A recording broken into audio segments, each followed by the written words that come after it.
It's Sherlock Holmes himself, Benedict Cumberbatch. Good to see you, Benedict.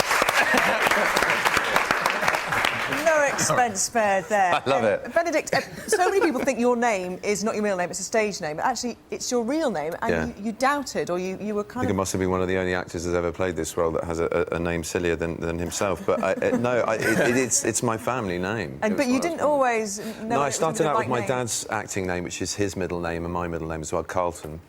And then I had an agent who just went, but you've got this extraordinary name, which is quite unique. Why aren't you using that? And I said, well, you know, it's a bit awkward to say. It sounds a bit like a fart in the bath. It's not that easy to kind of to get to spell right. So there were, and obviously it was just a field day at school. You can imagine the amount of nicknames I had, and probably we will have. We only thought of 45 nicknames, didn't we? Only about, yeah, exactly. But I mean, I've kind of lived with it for over 30 years, so everyone's sort of intrigue at it is kind of amusing to me. I've got used to it now. It's a great name. It's a fun name. Yeah, it's a bit Dickensian, but it's fun.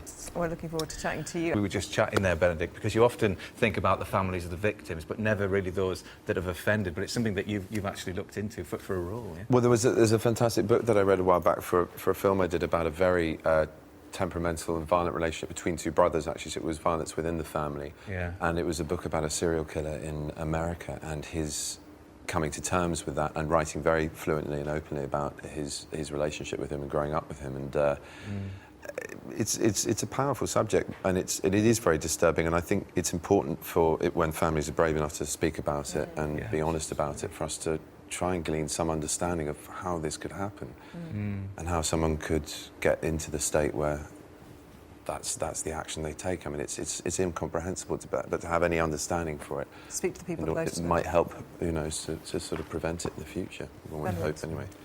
Thank you very much. OK, Benedict, you can have a go at this. If you hold that there... It's a slinky. It's a slinky. I just want you to whack it. Just not too hard. Whack the slinky. Yes, and I'll tell you what that noise is. So it begins. Here we go. Hours of fun. That is a photon torpedo from Star Trek. Of course it is. There's the proof, look. There you go. Do it again, Benedict. Do it again. One There more. you are, you can play that for hours. There you go. Listen, I want one. They should package that and sell it. Yeah, good. Absolutely. Go for your life whenever you want to do it. Thank you. Yeah, I like this in the middle. Just keep How do going. they even think of doing that? Oh, I know, I'll get a slinky and I'll whack it with a pen and it's going to make a great sound. But funnily enough, some sound engineers, they have a bit of a joke, don't they? And there's one scream in particular that has become a bit of an in-joke, and it's used over and over again. Yes, there is. It's called the Wilhelm Scream, and it was originally done for a film in 1951 called Distant Drums, and it sounds like this.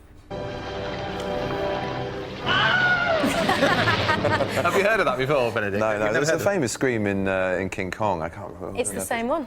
It's the Wilhelm Scream. It's used in King Kong. Honestly, go for it. It's used in loads of movies. Do they just turn the pitch up of it? Possibly. Well, it's definitely used in King Kong. I've got to in believe the 2005 one. Oh, no. Oh, the original. Because it's not just King Kong, there's a load of other films, isn't there? There's loads of movies. That's a great scream in the original movie. That was amazing. Here we go.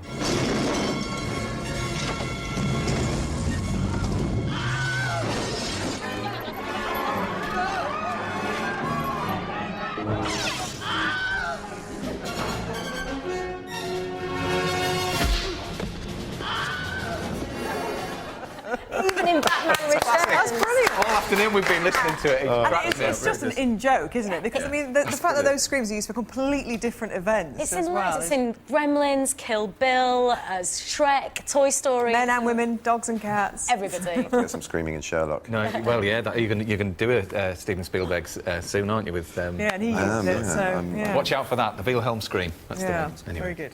There we are. There you are. Another case solved. He's good, our Detective Dilger. He isn't is. Not as good as Sherlock Holmes, though. Benedict playing Sherlock Holmes, which has been an absolute revelation, hasn't it? Amazing viewing figures. It's taken the country by storm, really, has it? That's what it's been. Well, it's been overwhelming and so flattering, the response to it. I mean, we went into it with confidence, because I think you have to with an idea of reinventing such a well-known and beloved icon. And but you've played a few icons, though, haven't you? And all brilliant. You know, Van Gogh, and you played Stephen Hawking. Do you like playing the smart guy? I must do, yeah. I mean, no, it's very. I mean, these are fascinating people, and the different facets of them. It wasn't always about their intellect. I mean, especially with Van Gogh, it was about the struggle that he had, the loneliness he had with his work, and his amazing relationship with his brother Theo. We would have no Van Gogh without Theo. So it was as much about the letters and his sort of. How he was, who he was when he was painting them, as it was him just being the genius that we know from his later paintings. Stephen Hawking was incredible thing. In fact, your Foley film was reminding me. I basically, obviously, because we were filming on locations, we would have to go from year 1 to year 4. And that was the span of life that we were showing of Stephen's story, from when he was diagnosed to when he was pretty much needing a wheelchair, but adamantly refusing and soldiering on with a stick. And the Foley artist couldn't match the pattern of footfall, because obviously the body's changing, so the centre of gravity is changing, and also the sole of my shoe was coming off from all the kind of grounding that it was taking on the uneven flagstones of Cambridge. So I had to go in and help with the Foley artists. They are amazing. They are well, just kind of bringing it back to Sherlock a little bit. Obviously, it's kind of an updated, modern version. You've ditched the deer stalker and the pipe and all that. Did you think it would work in a modern context? Well, I mean, I had a fear, which I think most fans sort of turning on their television set 2 Sundays ago had, of thinking, well, this could be very trite. This could be shoehorning an old character into a new guise just for the sake of it. And the minute I turned the first page of the script, I was like, no, this is fantastic. This is written by 2 people who are utter devotees, and there's so many treats for Conan Doyle fans. At the same time, he's a modern man performing masterfully what detectives that have been, well, derived from Sherlock Holmes' original. Let's have a little look. The final part, sadly, is on Sunday on BBC One at 9 o'clock. Let's have a taster. Here, a letter has been discovered by the police at the scene of a crime, and it's addressed to Sherlock Holmes. Nice stationery. Bohemian. What? From the Czech Republic.